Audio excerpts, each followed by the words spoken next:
The sun bled over the ridges of New Mexico, painting the town of Red Hollow, in a fire that wasn't from the sky but from the cruelty that simmered inside men. Dust rose from the hoofs of horses, and the clang of spurs echoed down the wooden streets. Folks peeked through cracked shutters that morning, not daring to intervene.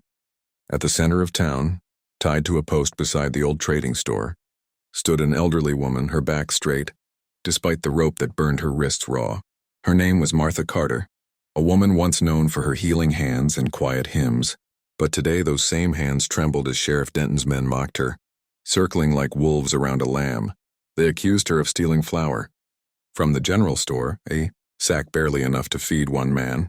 Martha had pleaded, said she was only trying to trade herbs and honey. But the sheriff, drunk on power and whiskey, needed no reason. His hatred was enough. "No colored woman steals from my town and walks away," he snarled, his voice slicing through the silence. The onlookers said nothing. Some turned away. Others watched, frozen by fear or guilt, as the whip cracked across Martha's back once, twice, then again until her blood mixed with dust. But even as she staggered, she didn't cry out. Her eyes, dark and defiant, lifted to the horizon beyond the town's ridge, the same road her son had taken 2 years before when he'd left to join the United States Army, she whispered, his name through broken lips. Eli Carter had always been different. Tall, quiet, and carrying the same proud fire that burned in his mother's eyes. When he'd enlisted, people had laughed. "They won't take you, boy," the sheriff had mocked. "They only take real soldiers." But Eli had gone anyway. He'd joined the 10th Cavalry Regiment, one of the famed Buffalo Soldiers, men who fought harder than any others, even when their own country doubted them. He had written his mother once every few months, his letters filled with tales of courage, battles, and brothers in arms, who had bled for a flag that barely acknowledged them. That morning, as Martha fell to her knees, one of those letters slipped from her pocket, a tattered page Eli had sent weeks earlier. It fluttered in the dirt like a dying leaf. The sheriff noticed and sneered. "Your soldier boy ain't here to save you," he spat, and with one final lash he walked away. The men laughed, the crowd dispersed, and silence swallowed the street. When the sun finally dipped low, Martha crawled to the letter, pressing it to her chest. Her breath came shallow. Her whisper carried into the wind a prayer and a promise. "Come home, my son. Come home." Hundreds of miles away, the sound of bugles echoed across the plains of Kansas. Eli Carter sat astride his horse at the edge of the training field, a letter clutched in his glove. His captain had handed it to him that morning, and he'd known something was wrong the moment he saw the trembling handwriting. As he read his neighbor's words telling him what had been done to his mother, his hands began to shake, his vision blurred, not from tears but from a rage deeper than words. He stood abruptly, his jaw clenched. The letter crumpled in his fist. His friend and second-in-command, Sergeant Walker, stepped closer. "What's wrong, Eli?"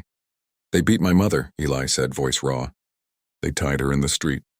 The camp fell silent as word spread among the men. Buffalo soldiers were no strangers to injustice. They'd faced it in every town, on every road, even in their own ranks. But when they heard what had been done to the mother of one of their own, something in them shifted. Walker gritted his teeth. "Say the word, brother, we ride." Eli looked out across the horizon, the wind tugging at his uniform. He thought of his mother's songs, the way she'd prayed for his safety. He had promised her he'd fight for a better world. Now he realized that world had to start with his own home. By nightfall, 200 Buffalo soldiers stood ready. Their horses stamped the ground, eager for the command. The moonlight gleamed on polished rifles and brass buttons. Eli mounted his horse, the same way he had the day he left Red Hollow, but this time he wasn't leaving. "Men," he said, his voice steady. "They thought they could break her spirit, but they only woke something that can't be broken. We ride not for vengeance, but for justice. We ride for every mother who's cried in silence, for every man told he's less than he is. We ride for honor." A chorus of deep voices answered him, their unity louder than thunder. "Buffalo soldiers!" The command rang through the night, echoing across the open land. Hooves pounded, dust rose, and the earth trembled beneath 200 riders heading south. The morning air over Red Hollow was strange that day, too still, too heavy, as if the desert itself was holding its breath. The townsfolk went about their business, but even the horses at the hitching rails were restless. No one saw the dust cloud rising from the northern ridge until it was almost too late. It started as a faint line against the pale sky, then grew thicker, darker, rolling toward town like a storm front. By the time the first rider's silhouette appeared through the haze, people were already whispering. "Soldiers," someone muttered. "A whole regiment." The sheriff stepped out of his office, squinting against the light. "What in God's name?" he began. But then he saw the man at the front, a soldier, upright and steady, wearing the polished uniform of a Buffalo soldier sergeant. And in that instant, a cold recognition swept through him. "Carter," he breathed. The name struck him like a ghost. He remembered the mother, her defiance, her eyes. He'd thought her son was long gone, some fool who'd gone off to chase the army's empty promises. But now here he was, leading 200 mounted men in perfect formation down Main Street. Their horses moved as one, hooves thundering like war drums. Eli Carter didn't shout. He didn't need to. His presence commanded silence. The Buffalo soldiers halted in perfect precision, dust swirling around them as the sound of their march faded into stillness. Eli dismounted slowly, boots touching the earth that had once been home and once been cruel. "You remember me, Sheriff Denton?" Eli's voice carried easily down the street. "Eli Carter. You told me once I'd never be a real soldier. I see you found yourself a fancy uniform," the sheriff said bitterly. Eli's eyes didn't waver. "I found something better than that. I found men who know what it means to stand tall." He turned his gaze toward the small cabin at the edge of town. The door opened slowly, and there she was, his mother, Martha Carter. Her back was still scarred, her hands trembling slightly, but her spirit, that unbreakable spark, still shone in her eyes. For a heartbeat, soldier and mother simply stared at one another. Then she whispered, "My boy." Eli's face softened. He went to her, kneeling at her feet like a child again. "I came home, Ma," he said. "You ain't alone no more." She touched his cheek, her voice trembling but firm. "You did good, Eli, but remember what your father taught you, justice, not revenge." Eli nodded slowly, then turned back to the sheriff. "You whipped my mother in front of this town. You called her a thief. You made her bleed for nothing. And now, Sheriff, you're going to give her back her honor."